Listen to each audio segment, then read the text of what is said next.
Hello friends, today is baking day. In my household we are dairy-free, so all of my cookie recipes today are going to be made dairy-free. And we also have one family member that is gluten-free, so the cookies that I'm making today are all going to be gluten-free, and then tomorrow I'll do all the ones that aren't gluten-free for everybody else. So today I have the recipes all written out, and I took a little tip from Becky over at Acre Homestead, and I have all of the recipes taped up on the cupboards right over here that I'm going to be working on today. The only difference is I have mine in sleeve protectors because they go in a 3-ring binder, and that's my recipe book. So today what we're going to be working on is Snowball Cookies, which I do every year, Pinwheel Cookies, which I've never done them before, so hopefully they come out well. Then we're going to do Christmas cutout cookies, which I do every year, and Molasses Cookies, which I don't do every year, but my son loves them, so I try to do them every so often. And then tomorrow will be a whole nother set of cookies, but those will all be regular cookies using regular flour. The only other thing that I have today, hopefully if I have time, is a gluten-free, dairy-free, they call it Christmas crack, but it's like a cracker and it has like caramel and chocolate on it. I will leave all of the recipes, if I can, down below. So let me show you how I've gotten prepared for today. I cleaned my oven and my stove last night. My cutting board is just drying on the back of the stove since I was cutting some pecans. There's the bowl of pecans right there. For 2 of the recipes, I cut them up, one for today and one for tomorrow. I have my cookie sheets right over here. I have them lined already with parchment. These are wonderfully large cookie sheets. I only had one last year, so now I have 3 of them, and I'm hoping it'll go that much faster.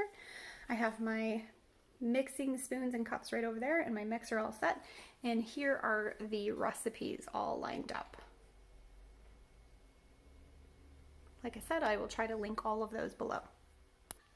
I've got my dining room table all cleared off except for everybody's waters that we're drinking, but this is where I bring the cookies to cool off. I've got some cooling racks off to the side there for some of the cookies, and then I've got some containers ready to go so that the cookies won't be sitting out and we won't be quite so tempted to eat them all right now. I have most of my ingredients pulled out and ready to go just so it's easier to find. Like I said, we are a household that has some sensitivities, so I have lots of different kinds of flours. These are all gluten-free types of flours, so I pulled them out of the different places that I have them, and I went through them. Then I have pulled out all of like the salt and the baking soda and baking powder and vanilla and some of the spices and that sort of thing. I have my eggs all rinsed and ready to go. These are my chicken eggs, so we just make sure that we rinse them well and crack them one at a time. Here is my dairy-free butter. This is what my family typically uses. Sometimes I will do it half and half with coconut oil, but it really just depends. I've got all my sugars off to the side, and then the specialty baking items here. These are... Alright, the first recipe that I'm going to get started on is the Christmas cutout cookies because they need the longest to sit in the refrigerator to chill. So what I'm going to do is I'm going to get that started, and then I will, while that's chilling, I'll start another recipe. And the other thing that I'm doing is I thought about having the recipes so that there's not that many cookies. I actually decided that I would make the full recipe and then I'll split it in half, freeze part of the dough, and cook the other half so that I have dough that's ready to go. I've got a needy kitty. So that the dough is ready to go on those times that I want some cookies but don't want to go through the whole hassle of making them. So let's get started. Okay, I have 1 cup of sugar already in here. And then I'm going to add my 1 cup of butter.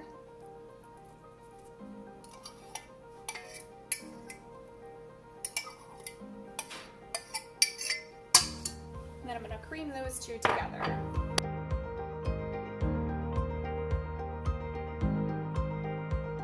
Alright, about halfway, I just take off the little beater thing and then use it to scrape the sides.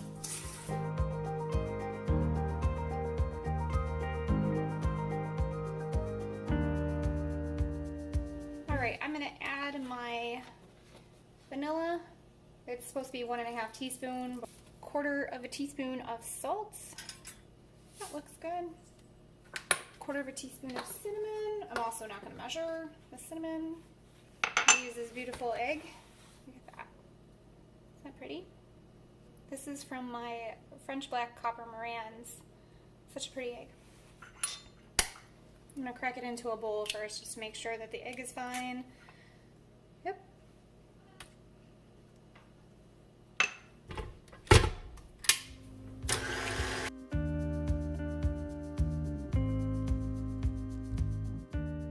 Next is the xanthan gum and flour. So xanthan gum is 1/2 teaspoon. There's this. And then flour, it's supposed to be 2 cups of gluten-free flour. So we're going to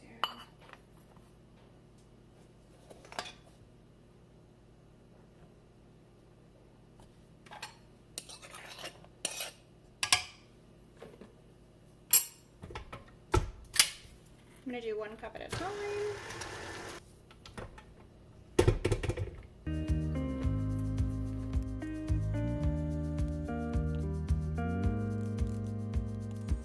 I can tell already that I'm going to need more flour than that to be able to get this to roll out consistency, so I'm going to add more.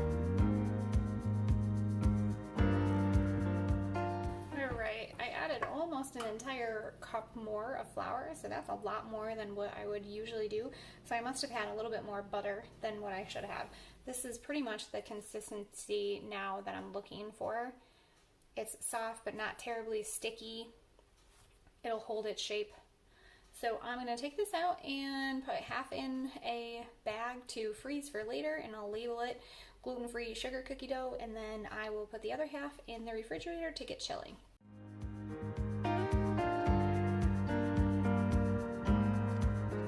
Just realized I'm out of plastic bags, so I'm not going to put the dough in a plastic bag. I'm going to wrap it in some saran wrap, double wrapped, and then label it and freeze it until I get more bags.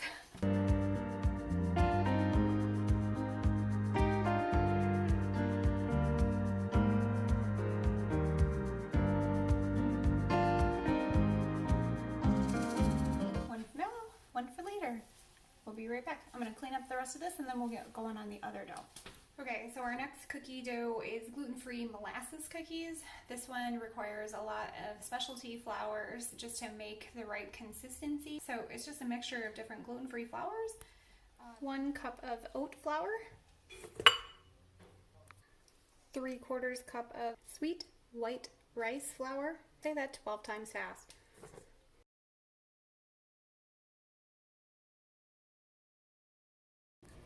Okay, now we're going to mix all these up. Oh, I forgot butter. I'm pretty sure I need butter. Yes.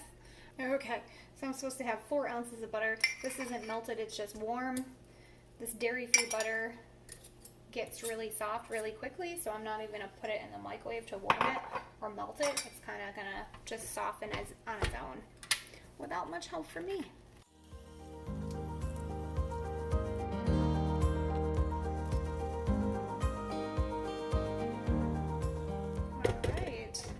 Very well mixed. So this comes out and needs to be refrigerated for 1 to 2 hours. So I'm going to split this dough into 2, freeze part of it, and then refrigerate the other half for about 2 hours.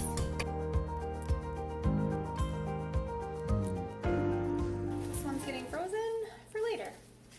Alright, I've gotten everything washed up and cleaned up and ready for recipe number 3. This is going to be the Pinwheel Cookies. I've never made these before, and I was just looking through all of the instructions, and it looks like it's going to be a little bit more involved.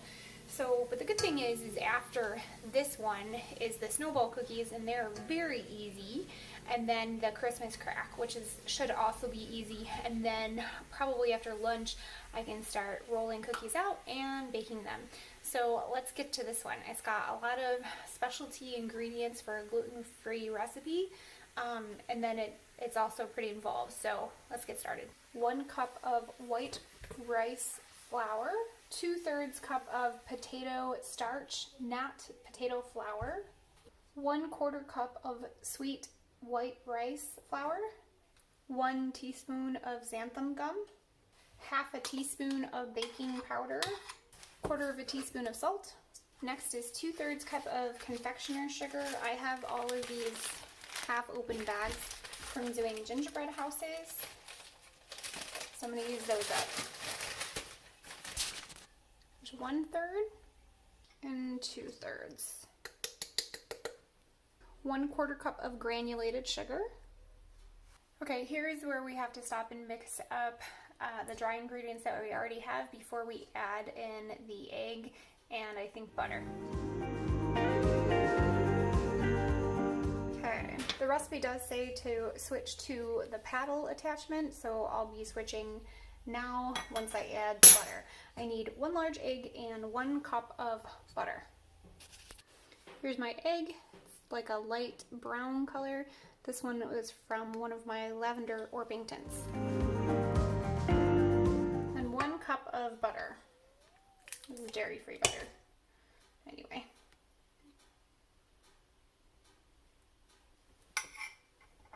And then I'm gonna take the paddle attachment, and it says incorporated until it is mixed brown.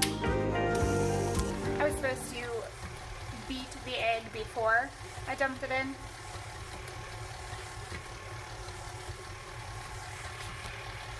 Okay, that looks pretty well incorporated. Now I'm supposed to use a scale and weigh everything in the bowl and then try to divide the batter in half.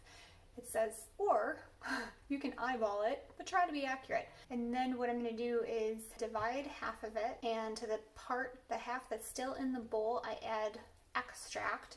And they say you can have strawberry or mint. I'm going to go ahead and do raspberry only because it's what I have on hand. So let's get this divided. Okay, I actually changed my mind again. I'm going to go ahead and weigh these. I've already tared out my container so that it doesn't count the container. This is 706 grams, so I'm just going to divide the dough in half and put half of it back in here to flavor it, and then this will be the unflavored version. So here we go. Ha, look at that. Exactly 300, well, it was 353. There we go. Okay, let's see if we can fix it. 354. That's close enough. Supposed to add 1.5 teaspoon of extract. Whoa. Well, that was probably my half. There we go. Close enough. And like I said, I'm using raspberry. Actually, it sort of kind of smells like cough syrup.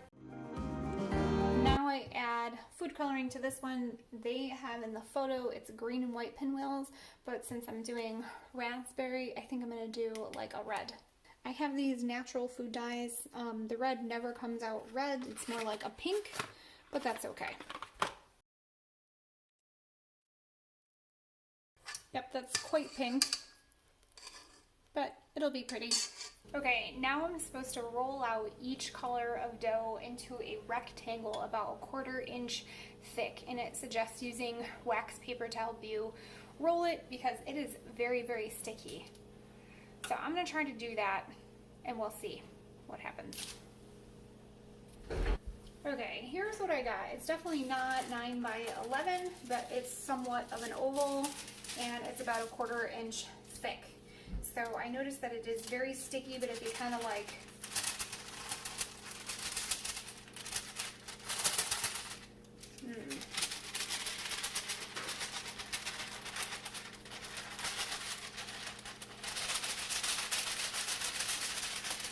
kind of peel it off that way, it does better. So I'm going to do this again with the pink batch, and then we're supposed to combine the two, and hopefully all will go well. It does say if the dough is too soft to refrigerate it on a baking sheet for 30 minutes, so I'm actually going to do that. I'm going to put this on a baking sheet while I'm rolling out the pink portion. So this is going to go in the refrigerator and hopefully firm up a little bit before I combine the two colors. So let's see how that goes.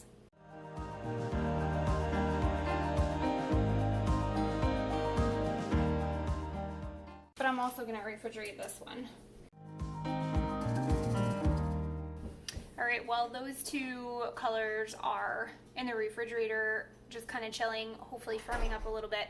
I think I'm gonna take a little bit of a break, clean up this round of dishes, but I also want to check on my chickens, so I think I'll do that rather than going on to another cookie dough. So let's get this cleaned up and then we can go check on my chickens. All right, now that we're taking a little break from cooking, let's go take a peek at my chickens. I have some leftover tomato pieces. Yes, these are store-bought tomatoes, so they taste a wee bit like disappointment. Come on, girls. Come on, chuk, chuk, chuk, chuk. Chuk, chuk, chuk, chuk, chuk. Chuk, chuk, chuk, chuk. Oh, sorry, honey.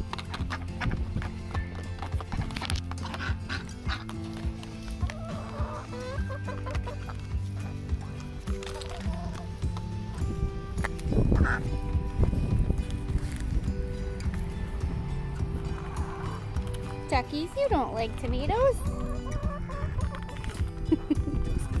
Bless you. Let's go get another. Oh, come on. Come on.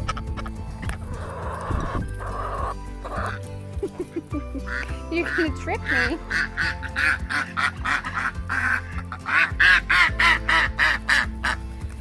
Oh my goodness. Everybody's ready for some treats. Oh my goodness, are you trying to get it out of my hand? Ready? And go!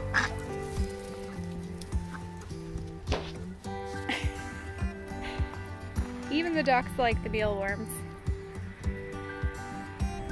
Let's go check for eggs. I have some eggs. Somebody. Oh, how do you like that? Why, thank you, sweetie. She literally just laid her egg. Thank you! Nice.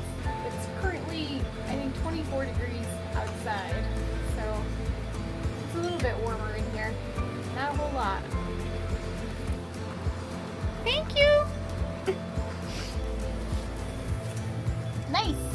I just used 3 eggs, and they're going to be replaced. Sweet! And even though it's so cold in here, since she was just laying on them, all of them are still nice and warm. I almost forgot why I even came out here. Their water is almost frozen from this morning, so they need new water. Okay, I'm back from my break. I took a little lunch break after checking in on the chickens, so I'm ready to go. I'm all fueled up and ready to go. So now I'm going to take those 2 layers for the Pinwheel cookies and take them out of the refrigerator, and I'm supposed to try to lay 1 layer over top of the other layer and then roll them up. So let's see how that goes. The raspberry layer looks a little bit more firmer than the regular layer, so I think I'm going to leave the raspberry layer on the bottom, hoping that it's a little bit more pliable than the regular. We'll see. Oh, I'm nervous. I don't know if I should just like plop it on there. What? Oh, okay. Well, that wasn't bad. It's not terrible. Okay, I said rub the wax paper to get the 2 to stick together.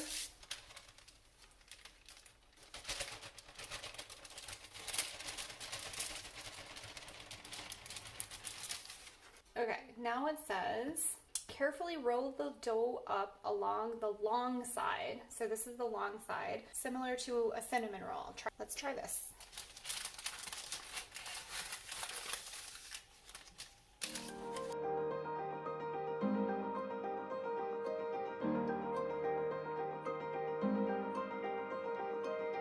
Now I'm supposed to roll this in sprinkles.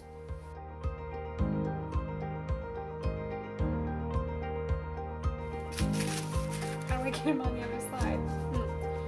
I don't know.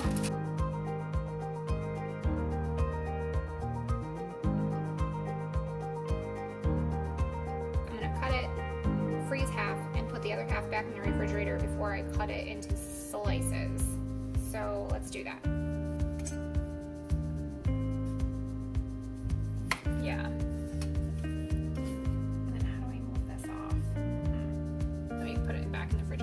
back in the refrigerator, get it nice and firmed up again, and then move them.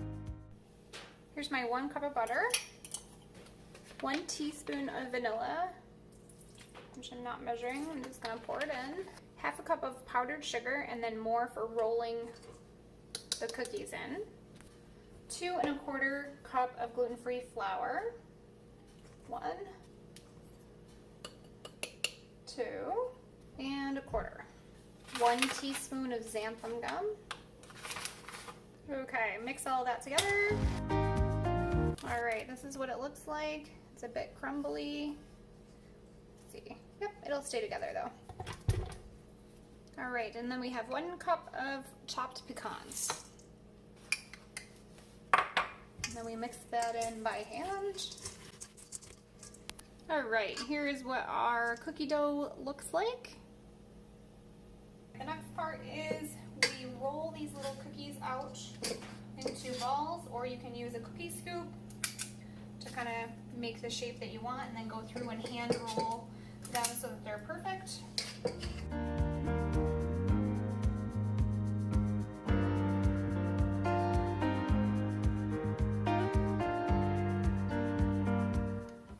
So these are ready to go in the oven at 375 for 16 to 18 minutes. They were supposed to yield 24 and I got exactly 24 cookies, so that's great. I'm going to put these in the oven for 16 to 18 minutes. I'll start at 16 and we'll go from there. And I have a bowl of powdered sugar so that when the snowball cookies come out of the oven, they cool for just a little bit on a rack, and then you roll them in the powdered sugar to make them look like a snowball. So I'm going to put this over by my cooling racks. Alright, well, those are in the oven. I'm working on these molasses cookies. It's a very wet dough. You're going to just take, you can use a cookie scoop, but the cookie scoop is going to get all gunked up, so I'm not going to use it. I'm just going to use a tablespoon, and it's not even a full tablespoon. And then just kind of dish it off into a bowl of sugar, cover it with sugar, and then you can kind of move it around. Once it's coated with sugar, you can turn it into a ball easier. They do spread out, so make sure that you have them about 2 inches apart. Alright, so I'm going to get some of these done before the snowball cookies have to come out of the oven. Right, I got a little over 2 dozen of the molasses cookies. I got 5 extra, 3 of them are waiting to go in the oven, and my snowball cookies are just about ready to come out, so it's perfect timing. Right, here's what the snowball cookies look like. They look nice and brown on the bottom. Some of them might be too brown, like this one's perfect. Ouch. So let's get these off. Okay, and molasses cookies are going in for 7 to 10 minutes. All right, now that I've got cookies in the oven, I'm gonna try and cut this pinwheel cookie in half. I already did that. I'm going to freeze half of it and cook the other half. So I think the way to do that is go ahead and cut the ones that I'm going to cook, get them cooking, and then use this freezer paper to wrap up the half I'm not going to use. So let's see if I can get that.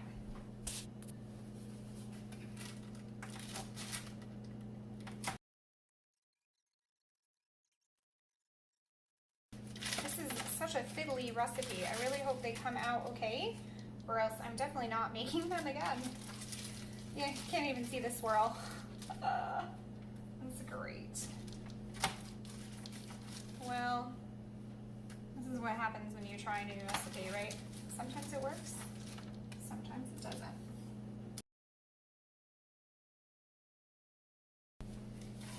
As soon as the molasses cookies come out, these are ready to go in. See, you can't really even see the spiral at all, but that's all right.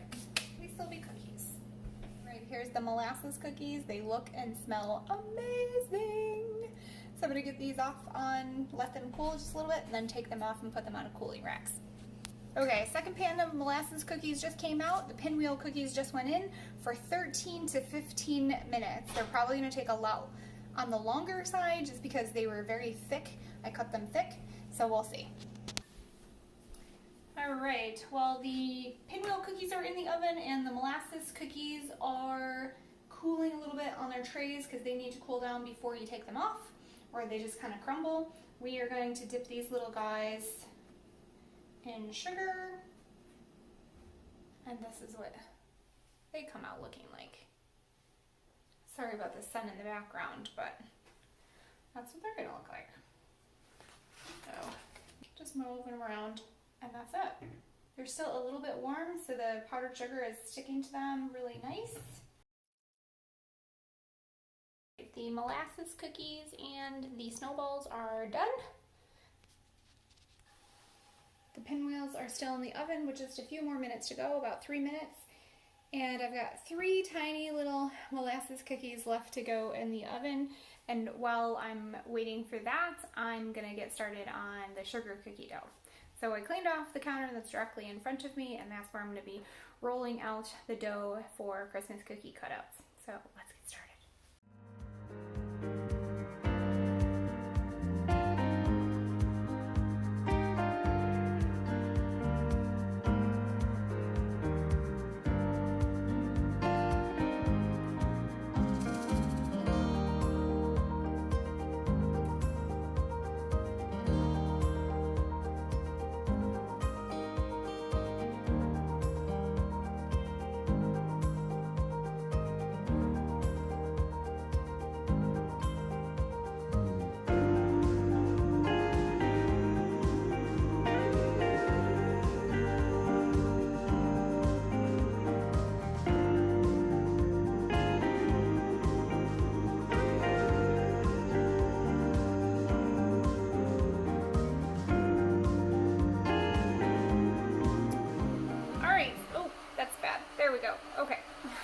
Something like that. It's very sunny today, and I can't bring myself to really close the blinds because we don't know the next time when we're going to get some sun.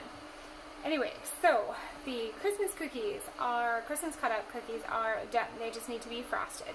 The pinwheel cookies are done and cooling. The snowball cookies are done and cooling. The molasses cookies are done and cooling. So we have 1, 2, 3, 4, and the last thing is the gluten-free Christmas cracker crack.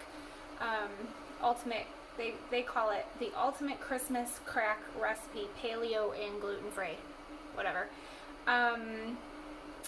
So you need crackers, vanilla, dairy-free chocolate chips, vegan butter, and it says coconut sugar. I'm just gonna use sugar because seriously, if we're talking about all of this not good for you stuff, what difference is it going to make if I make coconut sugar or regular sugar? Anyway, so for the gluten-free graham crackers, I'll show you what I got. Okay, I showed you the butter that I'm using earlier. This is the crackers that I'm using today. These are graham crackers. We bought them for s'mores in the summer and then just never used them.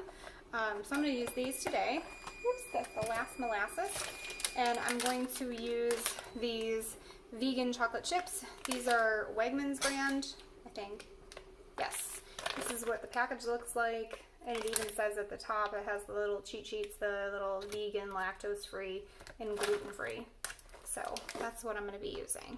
All right, so let's get these done, and that'll be the last thing on my list today. Okay, so the recipe calls for lining a 9x13 pan with parchment paper. I did that, but it also says to spray with avocado or coconut oil. I have vegetable spray. That seems like overkill, but I've never made this myself. I've only eaten it. So I'm just gonna follow the directions. I'm just gonna spray the oil over top of the parchment paper and then line it with crackers. So let's get to it. And see, here's another reason why not everyone in our family eats gluten-free. We used to all eat gluten-free just for the sake of, you know, everybody eating the same thing. But this is why we don't. This package of graham crackers is like $6, and this is how many you get. Seriously. All right, so that amount of crackers doesn't quite cover the whole pan, but we're gonna go with it and continue on as if it's a full recipe and see how it goes. Okay, I'm supposed to combine in a small saucepan 1 cup of butter and 1 cup of sugar. Okay, I got 1 cup of sugar. I'm gonna add 1 cup of butter. I'm gonna put that on medium, they said. And it says, combine butter and sugar in a small saucepan over medium heat. Once it's boiling, reduce to medium and whisk vigorously. Meanwhile, melt the chocolate in the microwave. Oh wow, I should have been looking at this. Meanwhile, that means I'm supposed to be melting the chocolate at the same time. So let's get this mixed so it's not gonna burn. Okay, while that's going, melt the chocolate, bum, bum, bum, in the microwave. Save dish for 40-second increments. All right, how much chocolate? 2 cups. 2 cups of chocolate in a microwave safe container. This will do 2 cups.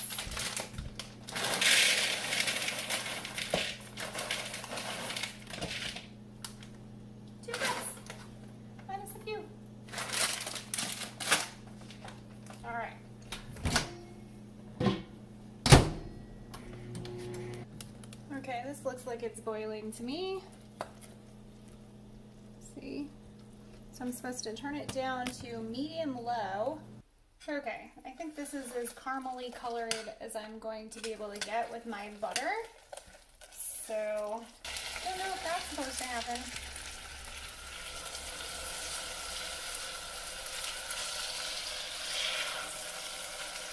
That's the vanilla.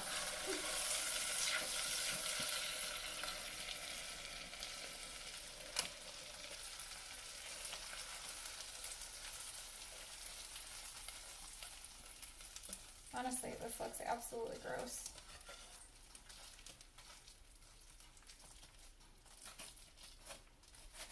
It does sort of look like caramel though, so I guess that's good. Let me get all of it out. Oh wow, it doesn't take very long for it to like set up once you pour it out of the pan. Okay. Trying to spread it out all over all of the crackers. Alright, that looks pretty well covered. Okay, now you're supposed to put it in the oven until it's golden and bubbly for 5 minutes, it looks like. So this just came out of the oven. It's still bubbly. I'm supposed to wait for it to stop bubbling, and then I put the chocolate over top. So meanwhile, I've got some frosting being made so that my son can decorate his cookies. Alright, this has stopped bubbling, so I'm going to pour the chocolate over top, and then they said spread it out with a butter knife. Might just use the spatula.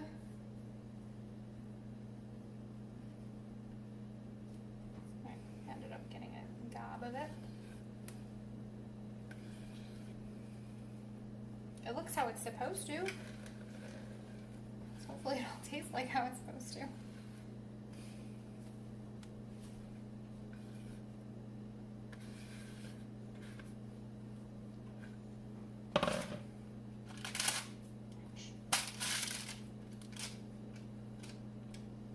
That's why they said spread it out with a butter knife.